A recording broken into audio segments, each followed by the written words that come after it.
Y el caso reciente de un estudiante que tuvo que recurrir al Meduca porque la directora de su colegio no le quería permitir que asistiera al acto de graduación con su cabello afro. Y el caso de un director de departamento de sociología de la Universidad de Panamá, a quien otro profesor insultó eh, por su color de piel. Son temas que traen al debate ese racismo que vivimos en Panamá, aunque a veces queremos pensar que somos Que puente del no. mundo y corazón del universo y que esas cosas no pasan, Mirna. Por eso hemos invitado esta mañana al profesor Gersan Joseph Garzón de la Comisión Nacional contra la Discriminación. Profesor, bien, Doctor, prenda el micrófono, por favor. quien espera por esta entrevista, pero para nosotros es importante tratar este tema porque son temas de los que poco se habla en los medios de comunicación y queremos hacer un balance de cómo cierra el año Panamá en este sentido. Buenos días. Fíjate, todo buenos días. No sé si me escuchan bien. Perfectamente. Perfectamente. Muchas gracias por la entrevista, Mirna Ortega y Alessandra Sinible. Radio Panamá se caracteriza por estas entrevistas de tipo excelente y además tratan un tema que, como usted lo ha dicho, no es muy tocado en los medios de comunicación. Yo considero que lo que ha pasado este año, en el caso de la Universidad de Panamá, donde trabajo, entre dos profesores, es una situación, y sobre todo en sociología, que no tiene realmente una explicación racional, por decirlo de alguna manera, y es muy lamentable que haya pasado entre dos colegas esta situación que se fue de las manos y que tampoco tuvo un tratamiento adecuado. En el caso de los estudiantes, uno del San Agustín, el otro del Buen Pastor, al final el del Buen Pastor, con la presión que ejercimos y además con la conversación que se dio, pudimos subsanar esa situación que no debió darse. Se habla de Panamá como un crisol de razas, un país donde hasta hace poco se negaba el racismo y la discriminación, pero la prueba es que ha existido desde hace bastante tiempo. Ya cumplimos 200 años, el racismo existió durante la época colonial, posteriormente durante la época de la construcción del canal, y efectivamente un tipo de apartheid. A propósito de la muerte de Desmond Tutu, quien fue un gran, Sí. digamos, adalid en la lucha contra el apartheid, y sobre todo por la situación de Nelson Mandela. Estuve escuchando al doctor Moltó, a quien conozco, y estuvo expresando la situación con la pandemia, pero la pandemia lo que ha demostrado ha descarnado la situación del maquillaje en nuestra sociedad con relación a la desigualdad. Ha expresado, ha quedado descarnada la desigualdad en el caso panameño, y también la situación que ha impactado sobre todo a los que han ido cargando con esta crisis, que es el pueblo panameño en términos generales. Sí. Y dentro de eso hemos visto, si hacemos una cronología de la pandemia, desde marzo hasta acá, hemos visto errores en la administración de esa pandemia, desigualdades en la distribución de los alimentos y de alguna manera también un impacto importante, sobre todo en la población más vulnerada, ¿no? Sobre Sí. todo los pobres. Doctor Gersan, a mí me gustaría que usted le explicara a nuestros oyentes de qué se trató este último incidente que se registró en redes sociales, que todo el mundo comentó, porque quizás algunas personas no entienden qué fue lo que ocurrió con este estudiante y que se Eh, repite en otras escuelas y en otros sí, sí, lugares. sí, la realidad es esa de que el joven tenía su cabello natural, ¿Qué es natural? su cabello afro, cabello ulótrico, que es el nombre científico, y algunos le llaman crespo, y Ujú. él obviamente su cabello crespo quería ir con su afro, quería ir a su graduación, y la directora, la señora Palma, Ujú. eh, impidió que este estudiante, Fabián Eduardo Justiniani, del Colegio El Buen Pastor, utilizara su cabello natural. ¿Por qué? ¿Por qué? ¿Cuál era la justificación? ¿Cuál era la argumentación de la Eh, directora? bueno, la la justificación injustificable, por cierto. Ujú. Ella hablaba de que no se veía bien, o sea, el tipo estético, de que debía cortárselo por aquello de las normas, entre otras cosas, cosas que no se sustenta. Y además es una estigmatización con el joven por su cabello natural, o sea, cada quien nace con lo que tiene. No lo tenía desordenado, tenía su cabello bien, normal, tipo Michael Jackson, ¿no? Entonces, bueno, cuando tenía afro, pues. Ujú. Entonces, Exacto, cuando era su otra época. entonces este joven, y fíjense el daño que se hace a un joven que está con toda la ilusión de participar con sus compañeros, incluso tiene una hermana melliza. ¿Y qué pasó? Ajá. Al final de cuentas, como se puso el recurso a la Comisión Nacional contra la Discriminación, entró la Coordinadora Nacional de Organizaciones Negras, Alberto Barro, que es un ícono en la Ujú. lucha contra esto, y nosotros, pues, hubo todo un conversatorio con el Ministerio de Educación y se logró presionar y hacer entrar en razón a esta directora que al final pues también tenía algunos argumentos con relación al pago. Ya se desvió de la situación del cabello al tema de esto, bueno, Administrativo.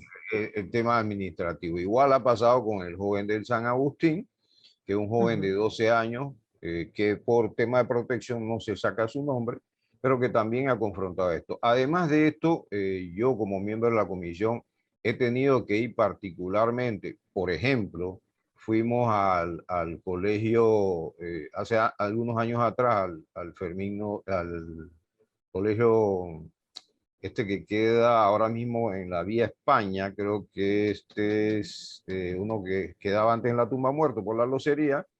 Estuvimos ahí también atendiendo con la directora un caso de este tipo con relación a una joven. También fuimos a varios colegios y esto es recurrente Ujú. porque aparentemente no hay, y creo que en el Ministerio de Educación tiene que haber una sección de tratamiento. Nosotros hemos hecho un acercamiento con relación a esto porque no, siglo XXI no se compadece que haya este tipo de ignorancia, sobre todo en las personas directivas de nuestros colegios, donde se trata de una diversidad de jóvenes. Este es un país en donde el porcentaje importante de la población son personas eh, cruzadas, negros, mulatos y zambos, indígenas. Ese es el resultado de nuestra confluencia étnica. Sí, ahora, Y ¿usted en, no cree que, por ejemplo, antes se usaba mucho el término del pelo malo? Usted, estoy segura que lo ha escuchado. Y yo me acuerdo que había mamás que le decían a mis amigas o a gente que yo conocía, no te quiero ver con un chico de pelo malo o de color. sí, sí, Y sí, creo que no, eso prevalece, eso no se ha sí, extinguido. la verdad, esa es parte de la construcción de un imaginario discriminatorio, porque todo esto se maneja con construcción de imaginario. El imaginario europeo y el imaginario en la constitución de que el pelo duro es un pelo No bueno. tosco, es un pelo malo. Incluso, y yo trabajaba con una señora, la señora Ana, ya está difunta, le decía al nieto, oye, tú tienes el pelo malo, y yo le recriminaba de que cada quien tiene lo que tiene y no hay que estigmatizar. Yo creo que una de las cosas, sobre todo los niños, y que los pone a sufrir, porque hay una imagen que se presenta, que es la que se debe cumplir, tipo europeizante, y en alguna medida eso es un ideal que no se corresponde con lo Un que estigma, nosotros ¿no? tenemos acá, ¿no? Y esto está pasando de hace rato, lo que pasa es que ahora se visibiliza. Anteriormente se mantenía escondido. Cuando de pronto el caso de Saladino, otros casos de los jóvenes deportistas en Costa del Este, son casos emblemáticos, pero ¿Qué se creo puede que, hacer al respecto, profesor? bueno, yo pienso que Además de denunciarlo, que me parece que hay que hacerlo, pero ¿qué a nivel de sí, legislación, a nivel de reglamentación, qué más se puede hacer? Porque es inaceptable. Estoy de acuerdo completamente con usted, pero yo creo que lo que hay que hacer es educar. Educación, los medios de comunicación, como el caso de Radio Panamá, que hacen su labor, deben de comenzar, y sobre todo el tema de las caricaturas. Las caricaturas estigmatizan también, Del Miro y otros, estigmatizan a la población, bueno, la población natural, la población pobre. A veces hay ciertas burlas y sornas de la situación de las mujeres con rollo, de nuestros barrios populares, que no se compensa. Pero siempre hemos tratado de que esto no sea una construcción de ese imaginario racista, porque según Wallerstein, el propósito del racismo no es excluir a la gente, mucho menos exterminarla. El propósito del racismo es mantener a la gente dentro del sistema, pero como inferiores. Esto lo dice Wallerstein en su libro, a los que se puede explotar económicamente y usar como chivos expiatorios políticos. Eso es lo que dice el Immanuel Wallerstein con relación a este. Pero hay otras construcciones, por ejemplo, del sociólogo Zygmunt Bauman en su obra Daños colaterales, desigualdades sociales en la era global, es que las redes sociales también van construyendo un ejemplo de sociedad líquida. No sé si has escuchado el término. Porque No. él habla de la modernidad líquida, en donde las cosas son superficiales.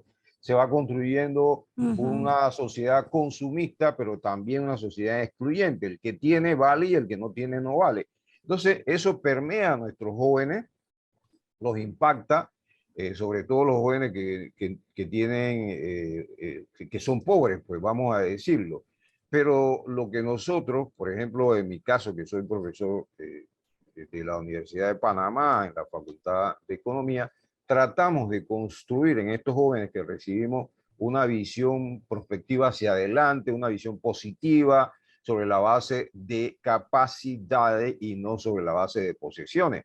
Porque al final de cuentas estamos formando capital intelectual, estamos formando capital humano para que puedan aportar al país.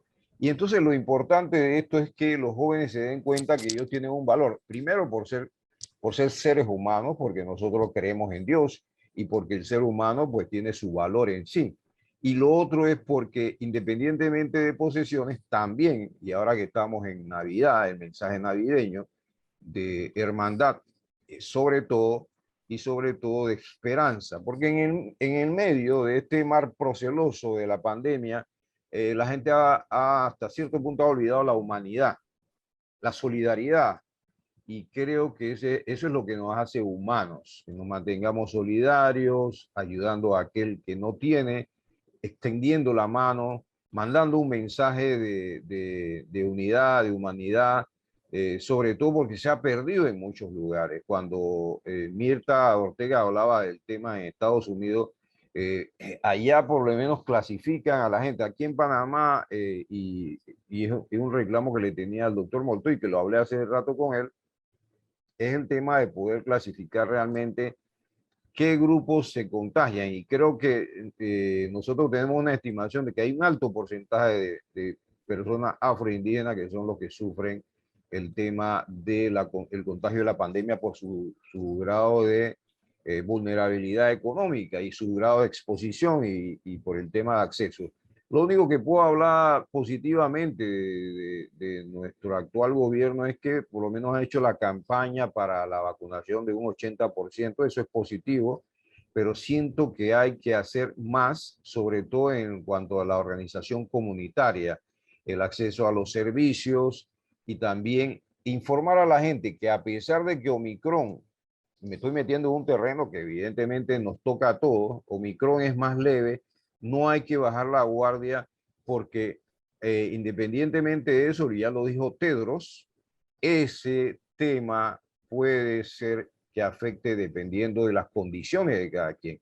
Entonces nosotros creo que una de las cosas, porque yo he visto que la gente se ha disparado a ir a los malls, cuando ya se dio el aviso la gente comenzó a bajar, pero diciembre es un mes en donde el año pasado, 2020, se dispararon los casos. No sé si ustedes recuerdan, pero en diciembre Correcto. se Correcto. dispararon. Sí. Ahora también. Yo siento que nosotros debemos mandar un mensaje de que nuestros compatriotas bajen sus expectativas, comiencen a tratar de poner orden con sus hijos, que es un poco difícil también, por lo que los jóvenes quieren salir, se sienten que están, que como que ellos se sienten desesperados por compartir.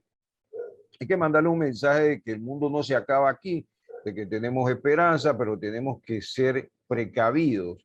Y sobre todo en el caso de nuestra juventud y sobre todo el caso del consumismo al cual nosotros estamos viendo, que la gente que menos tiene a veces son los que son permeados por esta propaganda de tener más que ser, y es parte también de la responsabilidad social de los medios de mandar un mensaje de que en diciembre no vamos a ahorrar todo el año para gastarnos los pocos reales en solo un mes, en Oiga, diciembre. profesor, usted como buen economista ya se nos fue por el otro, por el otro tema y vamos a tener que volver a invitarlo para hacer ese análisis que está muy bueno, ¿le parece?